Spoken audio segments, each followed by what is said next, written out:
Hey my friends, Amy Carter here. So I want to talk to you today about macronutrients. This is called Macronutrient 101 because I'm hoping that um, it will give you a little understanding about the food that you're eating, the food that you are preparing, and the food that you're not preparing so that you can know what to look for that will give you that upward trajectory towards your goals. You don't want to just stagnate like this, right? We want to go up. So that is what balance is being able to focus on the right things at the right times to give you upward movement towards your goals. And so that's what we're going to talk about today, okay? Right from the comforts of my kitchen. So welcome to my home. Welcome to the family. This is a place where I spend a lot of time by my choosing because I like to create recipes, as you've noticed. I like to experiment with food, which my family doesn't always appreciate, and it doesn't always turn out perfectly, but lots of times it does. And as you learn how to control, influence, use the macronutrients and all of the nutrients, the macro and the micro, and everything in between, you will better learn how to balance things. Okay, I think the first mistake we do, the first mistake we make in seeing where we want to be in our health is we compare ourselves against bodybuilders and supermodels. So they eat a very limited diet. And so I really want you to pay attention to the things that you love to eat, the things that bring you pleasure, and the things that make you feel good, not just mentally, right? Because we eat for emotional reasons, but also physically and socially, to feel like you can be a part of something valuable. Now, that doesn't mean you go out to the bar and you drink because you want to be accepted by people, and so you take up a bad habit of drinking. That is not healthy. That's not balanced. There are other issues involved. So we're not going to talk about that today. We're going to talk about macronutrients, okay? And being in the kitchen and preparing healthy food for your family and for yourself so that you can feel like you're part of something bigger, right? So the first thing that everybody probably wants to know about is carbs, right? They say, I am not eating carbs. They are not good for me. Well, I've got news for you. Taking out carbs does not make you healthy. It does not make you balanced. And it can be part of a healthy, balanced lifestyle. And you're probably still eating carbs without realizing it. People call breads, pastas, and rice as carbs, but they can be and should be a part of a balanced, healthy lifestyle. So here I have, for example, this is my beautiful soaked dough, which has risen by itself. I've just let it sit for a couple of days. And you think, oh my gosh, that must be disgusting. But this is how sourdough is made. This is actually sourdough. So this is a carb. This is a really nutritious carb. And I got some on my hand. Because we have broken down the components in the seed that protect it, that give it a protective layer that is actually damaging to our bodies. So it is not the carbohydrate itself that's the problem. It's often in the way food is prepared. And so as we break down barriers, as we prepare our food to naturally give off the beneficial nutrients that it has to offer, we can make them a powerful tool in our quiver of nutrition, right? Our quiver in the kitchen for healthy, balanced eating. I want you to consider the fact that eating carbs can be good, okay? Carbs such as whole grain pasta, brown rice, bulgur, which is almost like rice, it's wheat that's been soaked, it's been cracked, and then it's been dehydrated again. So the process it's gone through has allowed some of those unnecessary and unbeneficial anti-nutrients, and it's called an anti-nutrient because it takes away or blocks our body from absorbing those nutrients. So an anti-nutrient that then allows us to eat that seed in a different form. It doesn't have to just be bread. So you can eat breads, pastas, rice, just in balance. And in the 80-20 video and the Know Your Body, you're going to learn more about how to incorporate these things in the right portions, the right time, and for the biggest bang for your buck health-wise, okay? And I say health-wise, but do you realize that as you get your health in order and bring it to as a priority to the forefront of your life, that everything else falls into place? I mean, if we just stop to consider that if we are selfish and build ourselves up, we have more strength to then take care of other people and build them up as well. We cannot be selfless if we have nothing to give. And in order to give something, we have to get something first, right? So this is all about the bigger picture, and you are part of that picture. Now, things like tomato sauce, tomatoes, bananas, these are all carbohydrates, right? But here's another thing about macronutrients. If you are eating food closest to its natural state, you're going to be eating food that has a combination of all the macronutrients your body needs. So no more of this separating macronutrients into their own category. Okay, we have to understand them individually, but we need to remember that if they are separated and increased individually, it's probably more processed and less beneficial for your body. Your body needs all of these macronutrients to function at its best. Okay, this avocado here, right here, includes a high amount of fat, and I think we all understand that. But did you know it also includes a high amount of fiber, which is a carbohydrate? So this fiber and the water that it contains also is really important to helping our body move the digestive system, move things along so that we have a clean and disease-free digestive system. It's really, really important. So again, separating out these nutrients and eating them individually is not as healthy as eating a combination of them. So I love combining things like tomatoes and avocados. My kids love combining, one of my daughters actually in particular loves combining avocados with eggs. A soft egg with avocado on the top. I'm not going to tell you, but it's one of my favorite things. You can discover the joy of the creaminess for yourself. It's really, really delicious. Now I will say another word about macronutrients.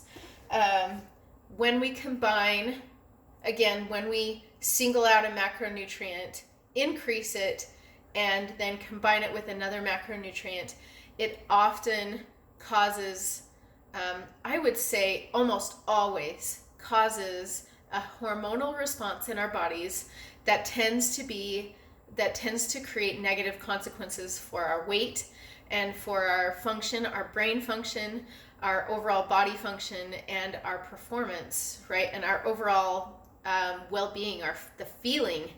And an example of this would be ice cream, okay? So good, right? So yummy and so addicting, and there's a reason for that. When we combine high amounts of sugar, that has to do with almost any dessert, right? Sugar with carbs, or sugar with protein, or sugar with fat. Our body will respond by increasing a hormone to stabilize our body's absorption of that sugar into the blood, Otherwise, if we absorbed all of that sugar, we would go into shock and our body would stop functioning. It would be toxic to our bodies. And so our body naturally produces these hormones to help regulate the functions in our body and make sure that we don't die. It's the survival mechanism is homeostasis. So in order to maintain that homeostasis, it has to increase insulin and store whatever excess energy then accompanies that.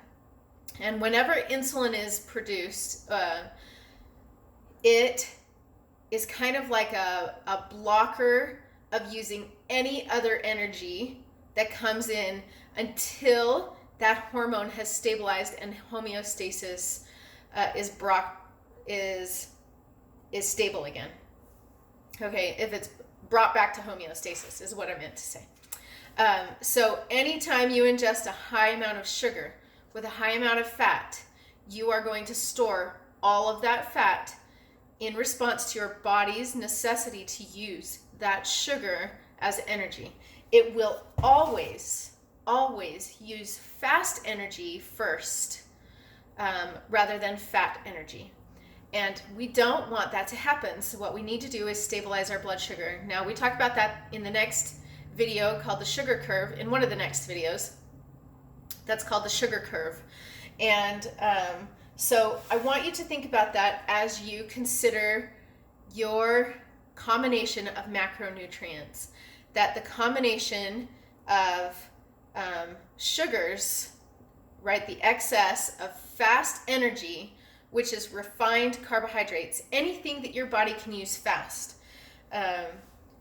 in combination with the slow energy, it will always use the fast energy first. So this, for example, you would consider fast energy, but I would argue with you, I don't want to argue with you, but I want to argue my point or bring it home again, that there's a combination of nutrients in this very natural banana. There's a lot of water. A banana holds about 90% of this is water. It may have a little fat and a little protein, but most of it is carbohydrates.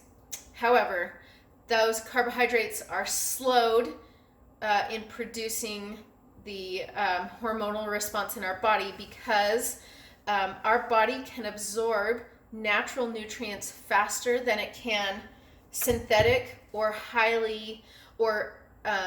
a high dose of that nutrient at once.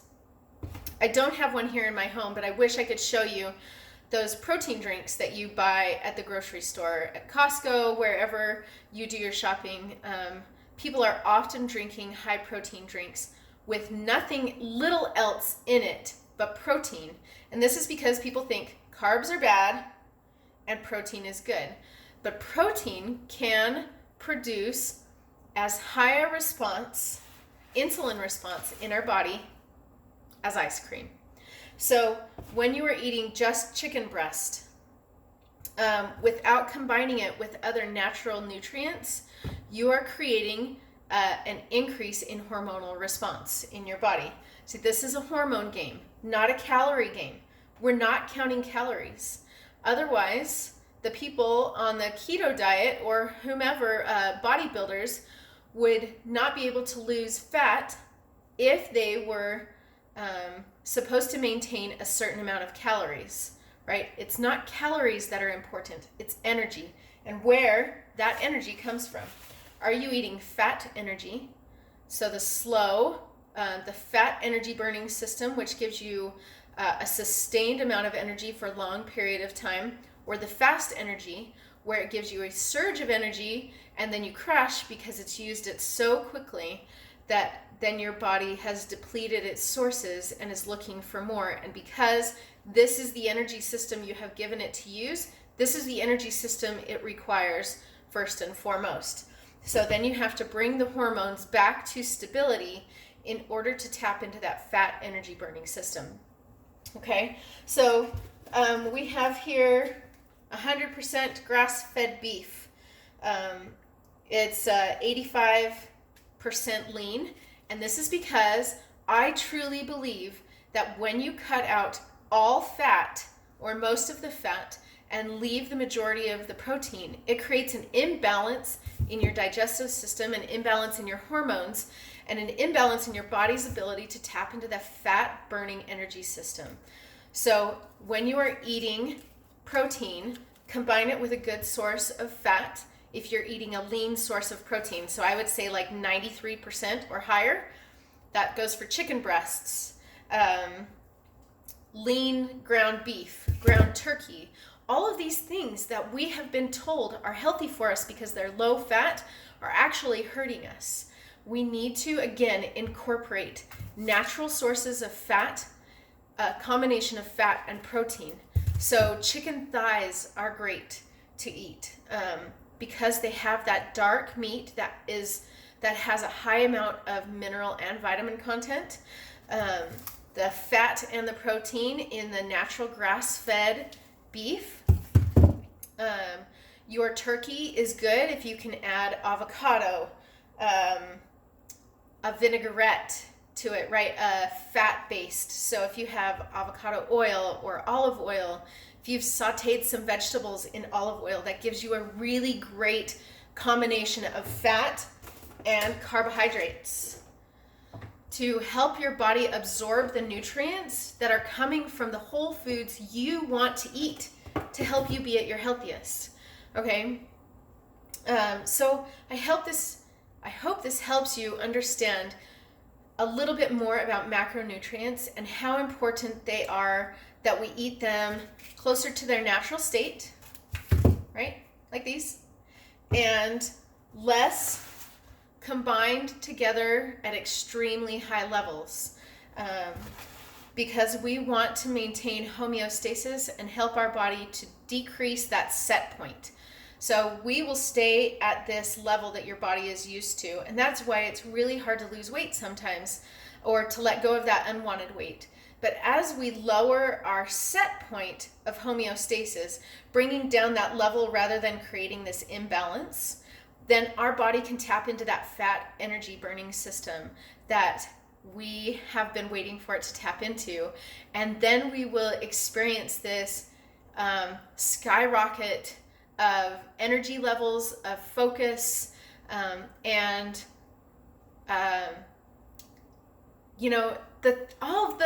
all of the things that come from feeling better, looking better, having more energy. Your productivity will increase. You'll feel better about yourself around other people, so your confidence will increase. You will feel like you'll just feel stronger. And I want you to feel that way for a long period of time. So the next video we're going to talk about are some tools that you can use to help you increase your ability to use your macronutrients to decrease your amount of time spent in the kitchen, and help you to tap into those fat stores by lowering your set point of homeostasis. And we'll actually talk about that in another video that I call the power of the fast. So in the next video we talk about preparation is power, and I am really excited to share this with you. So I hope you have enjoyed this video, and remember that a healthy we begins with a healthy me. So go show yourself some love, take care of yourself, eat some healthy food, and we'll see you on the next video.